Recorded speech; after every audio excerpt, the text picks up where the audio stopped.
Bharat New Zealand के साथ अपने दोनों टेस्ट मैच हार गया है और सीरीज भी हार गया। अब तीसरा टेस्ट मैच होने वाला है, इसमें क्या होगा, इंडिया जीतेगी हारेगी ये तो बात की बात है। मगर टेस्ट सीरीज हारते ही भारत के अंदर और सोशल मीडिया पर एक ट्रोल चालू हो गया है कि विराट कोहली और रोहित शर्मा को अब टेस्ट क्रिकेट से संन्यास ले लेना चाहिए। अब ये वही ऑडियंस है, वही लोग हैं जो T20 से पहले भी विराट कोहली और रोहित शर्मा को संन्यास लेने की बातें कर रहे थे। जब दोनों ने ज़बरदस्त गेम दिखाया, कोहली ने फाइनल वर्ल्ड कप जिताया, तब इनको लग रहा था कि नहीं ये तो अभी और खेल सकते हैं, इन्हें T20 से संन्यास नहीं लेना चाहिए। फिर लोगों ने बोला जब टेस्ट मैच सीरीज हार गए कि नहीं अब तो इनको टेस्ट से संन्यास ले लेना चाहिए क्योंकि इनकी वजह से टीम हारी। मानते हैं ठीक है, सीट स्क्रम नहीं चला उसकी वजह से टीम हार गई, किसी की कोई गलती नहीं है, गलती केवल बैटिंग की है। अगर भारत की बैटिंग चली होती तो टीम इंडिया नहीं हारती। मगर आप एक बात बताएं, 18 टेस्ट मैच जीतने के बाद क्या गारंटी थी कि आप अगली सीरीज जीतोगे? या मान लो ठीक है, न्यूजीलैंड से अगर आप टेस्ट सीरीज जीत जाते, क्या गारंटी है न्यूजीलैंड के बाद जो टेस्ट होता है उससे आप जीतोगे? अरे भाई कभी ना कभी तो आप हारोगे ही ना, किसी टीम से तो हारोगे ही।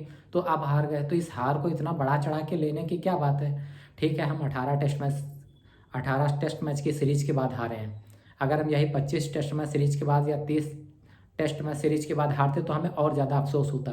तो देखो क्रिकेट में हार जीत लगी रहती है, आपको तो ये अप्रिसिएट करना चाहिए कि हम 18 टेस्ट मैच सीरीज कंटिन्यू जीते हैं।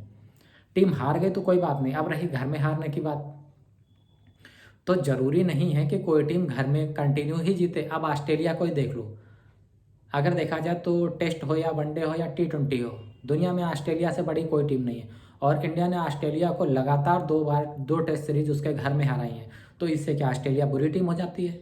नहीं, क्योंकि ऑस्ट्रेलिया टीम अच्छी टीम है और इंडिया ने बहुत अच्छा खेल दिखाया तभी ऑस्ट्रेलिया को ऑस्ट्रेलिया में हराया। न्यूजीलैंड ने बहुत अच्छा खेल दिखाया तभी न्यूजीलैंड ने इंडिया को इंडिया में हराया। अब इंडिया के हारने का रीज़न क्या रहा?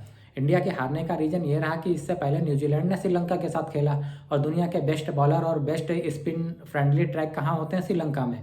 तो जब न्यूजीलैंड श्रीलंका से खेल कर आई है तो आप ये तो समझ ही चुके होंगे, 2 महीने वहाँ रहने के बाद, श्रीलंका से खेल खेलने के बाद, बेस्ट स्पिनर खेलने के बाद, आपको क्या लगता है कि इंडिया के स्पिनर न्यूजीलैंड खेल नहीं पाएंगे? इंडिया के स्पिनर्स को न्यूजीलैंड ने बहुत अच्छे से टैकल किया क्योंकि उसकी प्रैक्टिस वो पिछले 4 महीने से कर रहे हैं। 2 महीने उन्होंने श्रीलंका में प्रैक्टिस की और 2 महीने वो उन्होंने अपने घर रह के इस चीज़ की प्रैक्टिस की, स्पिन को कैसे खेलना है। क्योंकि यहाँ भारत के इन्वायरमेंट और श्रीलंका के इन्वायरमेंट या पाकिस्तान के इन्वायरमेंट के बारे में कोई भी टीम पता करके आएगी जब यहाँ पर एशिया में आएगी। तो ये चीज़ उन्होंने पहले से की, उन्होंने काफ़ी अच्छी प्रैक्टिस की। श्रीलंका में स्पिन की अच्छी प्रैक्टिस होने के बाद जब वो इंडिया में आए तो कोई भी स्पिनर उनको परेशान नहीं कर पाया। एक पारी में वाशिंगटन सुंदर ने जरूर उनके 7 विकेट ले लिए, मगर अगली पारी में वाशिंगटन सुंदर को भी ज़्यादा विकेट नहीं मिले क्योंकि उनको ये समझ में आ गया कि स्पिनर को या इस वाशिंगटन सुंदर नाम की बला को कैसे हैंडल करना है। उन्होंने अच्छे से हैंडल कर लिया।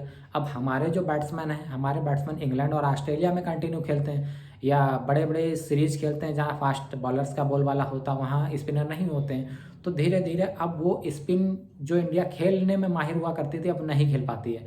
अब सचिन, द्रविड़, गांगुली और लक्ष्मण का टाइम था जब इंडिया खड़े हो जाते थे और स्पिन का कोई मतलब नहीं होता था, कोई भी टीम का स्पिनर यहाँ काम नहीं करते थे। जब लीजेंड सेनवान यहाँ ज़्यादा सक्सेसफुल नहीं हो पाया तो और कौन होता? मगर उस टाइम की टीम भी तो स्पिनर को खेलने में माहिर थी। अब जब ये प्रैक्टिस ही स्पिन की इतनी नहीं होती है, मैच ही बड़े बड़े कंट्रीज़ में होते हैं जहाँ स्पिन का मतलब नहीं होता है, तो इनकी स्पिनर की प्रैक्टिस कैसी होगी? और हमारे सीनियर प्लेयर रणजी ट्रॉफी तो खेलते नहीं हैं जिससे वो स्पिन की प्रैक्टिस कर पाएँ। तो हारने की वजह ये रहा कि न्यूजीलैंड की काफ़ी अच्छी प्रैक्टिस थी और दूसरी वजह ये भी रही कि कभी ना कभी हमारी टीम घर के अंदर हारेगी ही, तो न्यूजीलैंड ने हरा दिया। अब आप ये सोचिए, बांग्लादेश से टेस्ट हारते हारते बचे, अगर बांग्लादेश से टेस्ट सीरीज हार जाते तब क्या होता? या बांग्लादेश से पहले इंग्लैंड ने जो फर्स्ट टेस्ट मैच हराया था उससे हार जाते तब क्या होता? तो फिर यही बातें, और ये बातें काफ़ी टाइम से उठती आ रही हैं। आप सचिन को देख लो, सचिन का जब फेलियर आया तो सचिन के टाइम में ये बातें हुई कि सचिन को अब क्रिकेट छोड़ देना चाहिए, सचिन को क्रिकेट से संन्यास ले लेना चाहिए। फिर सचिन ने ज़बरदस्त वापसी की तो फिर सब सचिन के गुणगान करने लगे। युवराज सिंह का फेलियर आया, युवराज सिंह को बाहर करने की मांग उठने लगी। अब युवराज सिंह का वो T20 वर्ल्ड कप कौन भूल सकता है, 2007 वाला, इंग्लैंड के खिलाफ 6 छक्के मारे थे। ये वही मीडिया है जो युवराज के गुणगान करते हुए नहीं थक रही थी। फिर वही मीडिया बोलने लगी कि नहीं अब युवराज सिंह खेला नहीं जा रहा है, इनका साइज बढ़ गया, इनका वेट ज़्यादा हो गया, इनका मेडिसिन की वजह से प्रॉब्लम हो गई। तो मीडिया अपनी बातें करती रहेगी, पब्लिक अपनी बातें करते रहेंगे, मगर प्लेयर को इतना क्रिटिसाइज़ मत करो कि जो उनके लिए प्रॉब्लम का कारण बन जाए। ये वही प्लेयर हैं जो हमको कई बार खुशी के मौके देते हैं। और कभी हार भी जाते हैं। तो जब आप 20 बार खुशी के मौके का फ़ायदा उठाओगे तो एक बार हारने पर भी उनका सपोर्ट करो। मैं ये नहीं कहता कि मैं किसी का फ़ैन हूँ या मैं किसी की तारीफ़ कर रहा हूँ या मैं किसी का पक्ष ले रहा हूँ। मैं वही पक्ष ले रहा हूँ जो आपके घर में किसी भी सदस्य के साथ अगर कोई प्रॉब्लम आती है तो हो सकता है कि 4 बार आपने उसकी अच्छाइयाँ देखी तो एक बार उसकी बुराई भी एक्सेप्ट करो, तो उसको मजबूती होती है। अब इंडिया में पूरे सोशल मीडिया पर यही चीज़ें चल रही हैं कि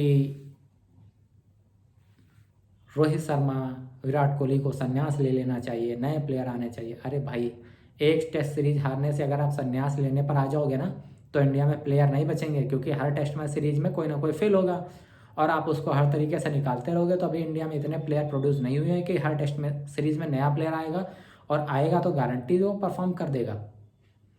दुनिया में ऐसी कोई टीम नहीं है जिसका कोई भी प्लेयर लगातार कंटिन्यू परफॉर्म करता हो, मगर उसको क्यों रखा जाता है?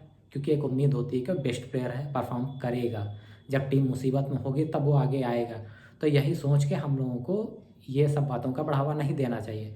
ठीक है, जब तक ये लोग खेल रहे हैं अपनी तरफ से कोशिश करेंगे अच्छा खेलने की, अच्छा बुरा होता रहेगा, टेस्ट मैच जीत हार लगी रहेगी।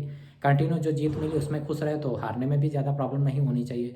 अब हम लोग बात करें तीसरे टेस्ट मैच की, तो न्यूजीलैंड से जो तीसरा टेस्ट मैच होने वाला है 1 तारीख से स्टार्ट होगा। अब इंडिया के पास खोने के लिए क्या बचा है? टेस्ट सीरीज तो हार गए, लास्ट टेस्ट बचा है, तो उम्मीद करते हैं कि ये लोग अच्छा खेलें और इसको जीतें। इसके बाद ऑस्ट्रेलिया में टेस्ट मैच होने वाले 5 टेस्ट मैच, ये भी इंडिया के लिए जीतना जरूरी होंगे, क्योंकि अगर देखा जाए तो ऑस्ट्रेलिया इंडिया के अब सेम पॉइंट हो गए हैं WTC में। अब सेम पॉइंट ये होगा कि अब ये दोनों कंटिन्यू जीतें तब तो अच्छा है, नहीं तो अगर ये दोनों में से दोनों टेस्ट मैच हारती हैं तो फिर हो सकता है न्यूजीलैंड या इसके पीछे की जो भी टीमें हैं वो आ जाएं। तो ऑस्ट्रेलिया और इंडिया को अगर वर्ल्ड कप फाइनल खेलना है टेस्ट मैच का तो दोनों टीमों को अच्छा प्रदर्शन करना होगा, क्योंकि अब इंडिया के साथ ऑस्ट्रेलिया का मैच है। अब ये डिपेंड करेगा कि दोनों में से किसकी जीत किसकी हार, कौन पहुंचेगा फाइनल में। तो मिलते हैं नेक्स्ट वीडियो में नए क्रिकेट टॉपिक के साथ। वीडियो देखने के लिए धन्यवाद। जय हिंद।